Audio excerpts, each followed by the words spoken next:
நம்ம சென்னை சில்க்ஸின் பெருமை மிகு ஆடி சேல். தரமான ஆடி, பெருமை மிகு ஆடி. பத்திரிகையாளர் ஐயநாதன் இணைப்பில் இருக்கிறார். சார் வணக்கம். வணக்கம் சார், அதிமுக கூட்டத்துல ஒரு முக்கியமான கோரிக்கையை அதிமுக உறுப்பினர்கள் முன் வச்சிருக்காங்க.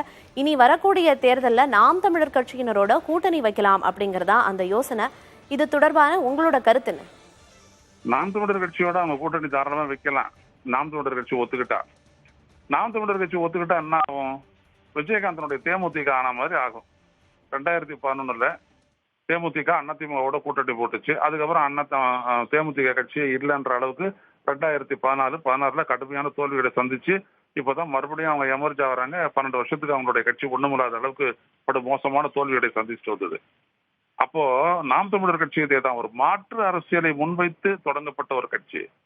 எந்த கட்சிகளுக்கு எதிரான மாற்றா அது முன்வைத்தாங்களோ அதே கட்சியோட அது கூட்டணி சேரும் போது என்ன ஆயிடும்னா அதனுடைய மதிப்பு போயிடும், அதை பற்றிய புரிதல் மக்களிடையே போயிடும். அப்படி போயிட்டதுக்கு அப்புறம் அந்த கட்சியை இழக்கும். இப்ப நாம் தமிழர் கூட்டாது 8% ஓட்டு, அது நம்மளோட சேர்ந்ததுன்னா நம்ம 30-35% ஓட்டு ஆகிடலாம், அது ஒரு பெரிய கூட்டணி ஆயிடும் அப்படின்னு சொல்லுவீங்க. அது ஒரு எலெக்ஷனுக்கு நடந்தா கூட நடக்கலாம். ஆனா நாம் தமிழர் கட்சி அதோட தனித்தன்மை எழுந்துருச்சு அப்படின்னோம்னா அந்த கட்சியால ஒண்ணும் பண்ண முடியாது, எழுந்திருக்க முடியாது. யாரை பார்த்து ஊழல் அது இது அப்படின்னு சொல்லிட்டு நீங்க குற்றம் சாட்டிட்டு இருக்கிறீங்களோ அந்த இடத்துல போயிட்டு நீங்க சரண்டர் ஆனீங்க அப்படின்னோம்னா அந்த கட்சியினுடைய அடிப்படை இருப்பே சந்தேகத்திற்கு இடமானது ஆயிடும். அதுக்கப்புறம் அந்த கட்சியில அந்த தமிழ் தேசியம் அப்படி இப்படிலாம் சொல்லக்கூடிய எதுவுமே எடுபடாது.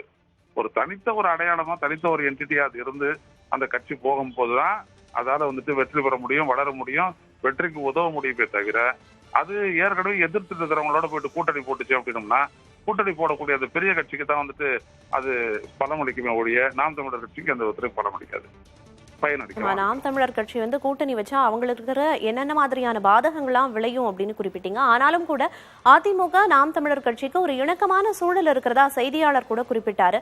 எனவே அது சாத்தியமாகிறதுக்கான வாய்ப்பு இருக்கு அப்படின்னு புரிஞ்சுக்கலாமா? இல்ல, அது சீமானுடைய முடிவுக்கு உட்பட்டது. சீமான் எப்படி முடிவு எடுக்கிறாரோ அதான் அந்த கட்சி, அது அவருடைய கட்சி. அவர் எப்படி முடிவு எடுக்கிறாரு அப்படிதான். ஏன்னா போன முறையே என்ன அழைச்சாங்க, 21 தேர்தலுக்கு என்ன கூப்பிட்டாரு, எடப்பாடி பழனிசாமி கூப்பிட்டாரு, நான் தான் வரல அப்படின்னு சொல்லிட்டு அவர் சொன்னார். அவரு ஏன் அப்போ போல? அவரு அப்பத்திக்கும் பெரிய வாக்கு வித்தியாசம் இல்ல, போயிருக்கலாம்ல, ஏன் போல? இதுதான் காரணம். ஒரு மாற்று அரசியலை முன்வைக்கிறேன்னு சொல்லிட்டு மறுபடியும் ஏற்கனவே இருக்கக்கூடிய அரசியல் கட்சிக்கு பலம் சேர்க்கிற விதமா அவங்களோட போய் கூட்டணி சேர்ந்தா 10 எம்எல்ஏக்காகவோ 20 எம்எல்ஏக்காகவோ போய் சேர்ந்தாங்க அப்படின்னோம்னா அழிய போறது நாம் தமிழராக தான் இருக்கும். அதுல பலன் பெறுவது அதிமுகவா தான் இருக்கும். இதேதான் 2011 நடந்துச்சு விஜயகாந்த். அதனால விஜயகாந்தனுடைய இதை நான் ஒப்பிட்டு நான் சொன்னேன்.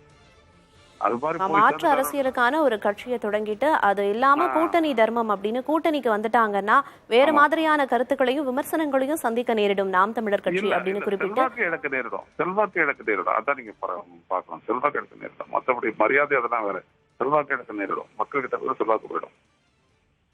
புரியுது சார். இணைப்பில் உங்களுடைய கருத்துக்களை சொன்னதற்கு நன்றி. நம்ம சென்னை சில்க்ஸின் பெருமை மிகு ஆடி சேல். தரமான ஆடி, பெருமை மிகு ஆடி.